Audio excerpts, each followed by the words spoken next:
આ સરકારને કહેવા માંગીશ, વિછિયાના એસપી ને પણ કહેવા માંગીશ, હર્ષ સંઘવી સાહેબ જે આપના ગૃહમંત્રી છે એ વારંવાર કહે છે કે કાયદામાં રહેશો તો ફાયદામાં રહેશો. આજે હું બ્રિજરાજ સોલંકી આ જાહેર મંચ ઉપરથી કહેવા માંગીશ કે તમે લોકો પણ કાયદામાં રહેશો તો ફાયદામાં રહેશો. અહીંયા પિક્ચરના પુષ્પા હારા હારા ઝૂકી જાય, આ ઈ કોળી સમાજ છે મિત્રો.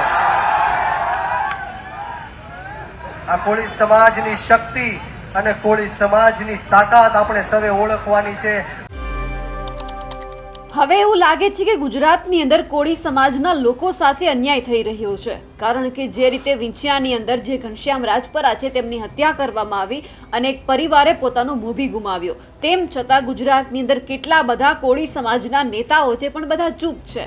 એટલે હવે જ્યારે જે ઘનશ્યામ રાજપરા છે તેમને ન્યાય અપાવવા માટે હવે સમાજે જાતે જ પહેલ શરૂ કરી છે અને કહી દીધું છે કે ગુજરાત બંધનું એલાન તો અમે આપી દીધું છે અને ગુજરાત બંધ થઈને રહેશે, કારણ કે અમને ન્યાય હજુ સુધી નથી મળ્યો. અને એ જ દરમિયાન હવે અનેક જે કોળી સમાજના આગેવાનો છે તે સામે આવી રહ્યા છે. નમસ્કાર, નિર્ભય ન્યૂઝ સાથે હું છું રિદ્ધિ. ભાવનગરની અંદર એક કાર્યક્રમ હતો. વીર માંધાતા મહારાજ છે તેમની જન્મ જયંતિની શોભાયાત્રા નીકળી હતી અને આ જ કાર્યક્રમની અંદર બ્રિજરાજ સોલંકી પણ હાજર હતા, જે કોળી સમાજના આગેવાન છે, આમ આદમી પાર્ટીના કાર્યકર્તા પણ છે. અને આ જ કાર્યક્રમની અંદર જે શોભાયાત્રા નીકળી હતી ત્યારે જ તેમણે હુંકાર કર્યો છે કે વિંછિયાની અંદર જે ઘનશ્યામ રાજપરાની હત્યા થઈ છે તેમાં હવે જો ન્યાય નહીં મળે તો હવે અમે આંદોલન કરીશું, ધરણા કરીશું અને એમની સાથે છે તે ગુજરાત બંધનું એલાન પણ અમે આપીને રહીશું. એટલે હવે 25 તારીખે ગુજરાત બંધનું એલાન આપી દેવામાં આવ્યું છે. હવે બ્રિજરાજ સોલંકીએ કહી દીધું છે હર્ષ સંઘવીને પણ, જો તમે કાયદામાં રહેશો તો તમે ફાયદામાં રહેશો, કારણ કે જે રીતે હર્ષભાઈ સંઘવી છે એ પોતાનો એક ડાયલોગ છે કે કોઈ પણ જે આવારા તત્વો છે એમને કહેતા હોય છે કે કાયદામાં રહેશો તો જ તમે ફાયદામાં છો. હવે આ જ જે પોતાનું નિવેદન છે એ જ બ્રિજરાજ સોલંકીએ હર્ષ સંઘવી ઉપર પ્રહાર કર્યો છે અને કહી દીધું છે કે જ્યાં સુધી તમે ઘનશ્યામ રાજપરાને ન્યાય નહીં અપાવો ત્યાં સુધી આ લડત ચાલુ રહેશે. સૌથી પહેલા તો બ્રિજરાજ સોલંકી છે તેમણે હર્ષ સંઘવીને શું કહ્યું છે, કોળી સમાજના તમામ નેતાઓને શું કહ્યું છે તે સાંભળીએ. બોલો જય કોળી સમાજ, જય જય કોળી સમાજ, જય વીર માંધાતા, જય જય વીર માંધાતા. મીડિયાની સમક્ષ આજે હું કહેવા માંગુ છું કે જો વિછિયામાં જે કોળી સમાજ ઉપર દમન થયો છે, માં બેટી અને બહેન ઉપર જે લાઠીચાર્જ કરવામાં આવ્યો છે, 100 કોળી સમાજના યુવાનો ઉપર 307 જેવી કલમો નાખવામાં આવી છે, ત્યારે જો આ કોળી સમાજના યુવાનોને છોડવામાં નહીં આવે તો આજે હું જાહેર મંચ ઉપરથી કહેવા માંગુ છું કે આવનારા દિવસોમાં આ કોળી સમાજ ગુજરાત બંધનું એલાન કરશે અને સમગ્ર ગુજરાતનો કોળી સમાજ વિછિયાની અંદર આવીને સમાજને ન્યાય અપાવવાની હાકલ કરશે. મિત્રો, સમગ્ર ગુજરાતની અંદર કોળી સમાજ ઉપર અન્યાય અને અત્યાચાર થાય છે. કોળી સમાજની મા બહેનો ઉપર લાઠીચાર્જો થાય છે. હમણાં જ વિછિયાની અંદર આપણે સૌએ જોયું કે કોળી સમાજના નિર્દોષ 100 લોકો ઉપર પોલીસ તંત્ર દ્વારા 307 કલમનો ઉપયોગ કરવામાં આવ્યો, ખોટી રીતના ફરિયાદ કરવામાં આવી. આજે અહીંયા પોલીસ તંત્ર ઉપસ્થિત છે, એમણે સેવાઓ પૂરી પાડી છે, એમની માટે એકવાર જોરદાર તાળીઓના ગડગડાટ સાથે વધાવી દઈએ.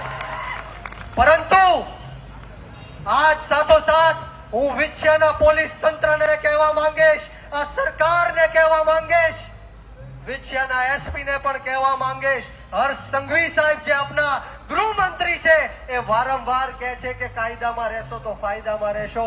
આજે હું બ્રિજરાજ સોલંકી આ જાહેર મંચ ઉપરથી કહેવા માંગીશ કે તમે લોકો પણ કાયદામાં રહેશો તો ફાયદામાં રહેશો.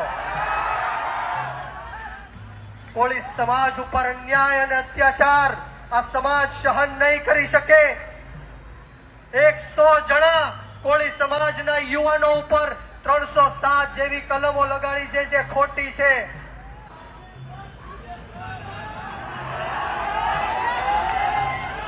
કોળી સમાજ જ્યારે ન્યાય માંગવા જાય છે, પોતાનો હક અધિકાર માંગવા જાય છે, ત્યારે ખોટા કેસો કરીને કોળી સમાજને દબાવવાના પ્રયત્ન કરવામાં આવે છે. પરંતુ હવે કોળી સમાજ દબાશે નહીં. અહીંયા પિક્ચરના પુષ્પા હારા હારા ઝૂકી જાય, આ ઈ કોળી સમાજ છે મિત્રો. આ કોળી સમાજની શક્તિ અને કોળી સમાજની તાકાત આપણે સૌએ ઓળખવાની છે. હું યુવાનોને કહેવા માંગીશ ખાસ કરીને કે શિક્ષણ ઉપર ધ્યાન આપો, વ્યસન મુક્તિ ઉપર ધ્યાન આપો. આપણો સમાજ આગળ કેમ વધે, સમાજની પ્રગતિ અને વિકાસ કેમ થાય, એની ઉપર આપણે સૌ સાથે મળીને કામ કરીએ.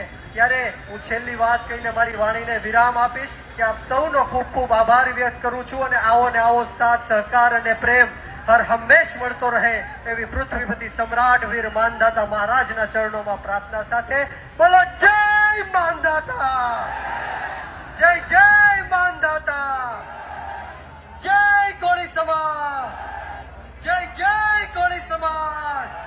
હવે અહીંથી આપણે છેલ્લું ગીત વગાડી આપણે સૌ પછી વિદાય લેશું અને છૂટા પડશું. બરોબર?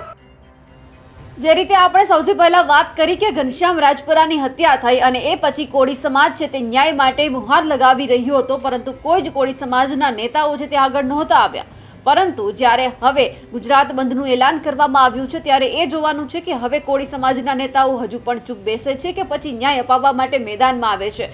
કારણ કે એક પરિવારે પોતાનો મોભી ગુમાવ્યો છે, એક દીકરીએ પોતાના પિતા ગુમાવ્યા છે. એટલે હવે જોવાનું છે કે જે રીતે ઘનશ્યામ રાજપરાની હત્યા થઈ, એક પરિવારે પોતાનો મોભી ગુમાવ્યો છે, એક દીકરીએ પોતાના પિતા ગુમાવ્યા છે, પરંતુ છત્રછાયા તો એના પિતાની જતી રહી છે. તેમ છતાં કોળી સમાજના નેતાઓ ચૂપ છે.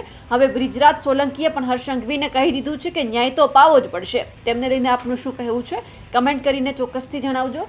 સાથે જ અમારી નિર્ભય ન્યૂઝ ચેનલને લાઇક, શેર અને સબસ્ક્રાઇબ કરવાનું ભૂલશો નહીં. નમસ્કાર.